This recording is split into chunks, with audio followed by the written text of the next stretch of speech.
falava agora há pouco sobre a situação política do país e está mexendo com todo mundo, virou assunto em todas as rodas de conversa, por isso nós convidamos a professora da Universidade Federal do Paraná, a doutora Eneida Desirê, que é doutora em Direito Constitucional, para explicar para a gente um pouco dessa situação. Bom dia, doutora. Seja bem-vinda aqui ao Notícia da Manhã.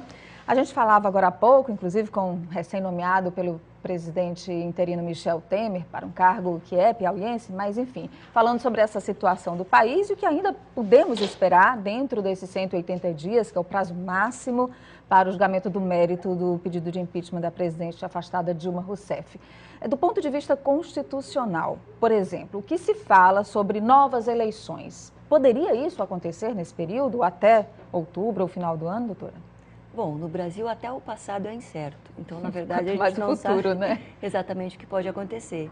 De fato, existe uma possibilidade de que sejam convocadas eleições, alguns dizem para presidente, junto com as eleições municipais, outros dizem para presidente também para uma nova Câmara dos Deputados e talvez até para o Senado. Eleições gerais. Eleições gerais, o que me parece bastante questionável em face da Constituição. Não existe nenhuma possibilidade dentro da Constituição desse mandato ser interrompido antes do seu tempo de 4 anos. Então, na verdade, a única forma de interromper, a não ser que seja por renúncia, seria pelo julgamento pelo Senado, condenando por crime de responsabilidade a presidenta da República. Bom, e dentro desse prazo máximo que eu me referi de 180 dias, o que a lei prevê que pode acontecer? A senhora já disse aí que nós sabemos que daqui a pouco vai acontecer o julgamento do mérito lá pelo Senado, mas dentro da legislação, o que mais poderia acontecer, doutora? Bom, na verdade, a gente não tem uma discussão interessante sobre os limites do presidente interino.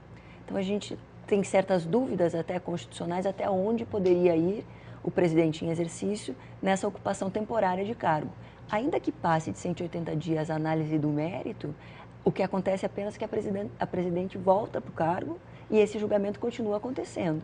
Agora, o que vai acontecer, o que pode acontecer, a gente também não sabe. Né? Bom, a política é tão dinâmica. É muito dinâmico. E, na verdade, isso também depende muito da situação política e das composições feitas nesse momento. Agora, interessante isso que a doutora Desirê falou, porque a gente imagina que não vá nem chegar aos 180 dias. Mas, por exemplo, se não for julgado após os 180 dias, Dilma poderá voltar ao cargo enquanto o processo não for finalizado. É isso que pode acontecer.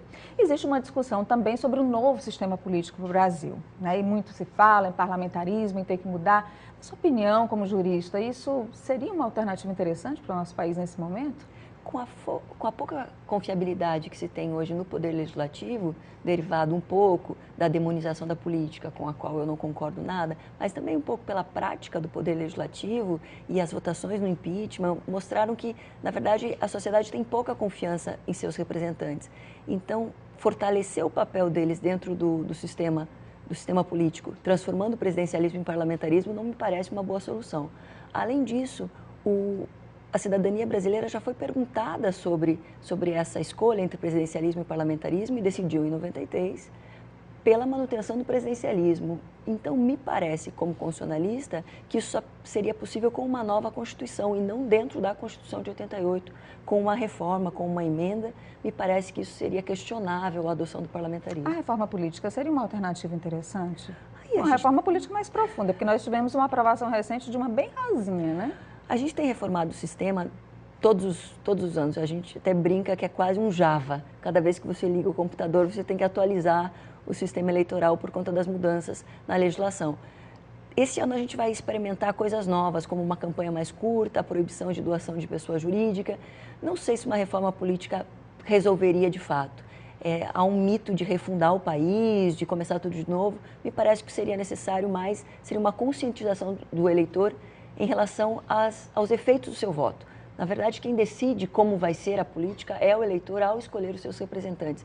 Parece que mais essa conscientização e menos mudanças cotidianas no sistema político resolveriam melhor. A gente bate tanto nisso, né, na conscientização do voto, né, do voto coerente, certo, responsável, mas o que a gente sabe que ainda existe muito é o eleitor que negocia, que vende, né, que, enfim, não vota muito bem. Eu queria agradecer a doutora Eneida Desirê, que é professora da Universidade Federal do Paraná e está em Teresina participando de um evento, imagino, né? Sim. Um evento. Muito obrigada pela presença aqui no nosso programa. Bom dia. Agradeço. Bom dia.